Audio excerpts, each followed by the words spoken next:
President Donald Trump's recent remarks on tariffs caused global markets to sway even further in the recent days. Stocks momentarily rose after he suggested that his plan to put blanket tariffs on the majority of U.S. trading partners in April might have flexibility, but they quickly fell back into the red.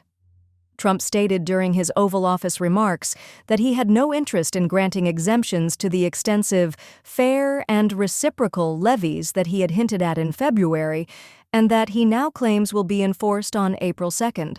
Remember this on the tariffs, too, because that's going to be, Liberation Day, April 2nd. It's reciprocal. If they charge us, we charge them. So somebody say, well, how much are the tariffs? Nevertheless, he offered some daylight. I don't alter. However, the term flexibility is crucial, according to Trump. He continued, "It's flexibility sometimes.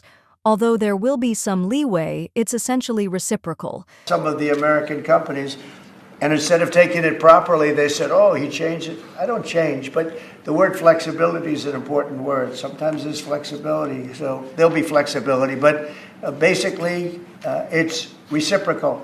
The president specifically mentioned China, stating that he hoped to meet with Chinese leader Xi Jinping soon and that there would be space for talk on trade matters with the nation. Well, we can talk, but basically, I call April 2nd. I would have made it April 1st, but I didn't want to be April Fool's Day because then nobody would believe what I said, and they do believe me. Even while those measures have significantly lowered short-term growth projections for the United States and placed pressure on the global GDP, it is now evident that the Trump administration is not abandoning its ambition to impose broad trade penalties.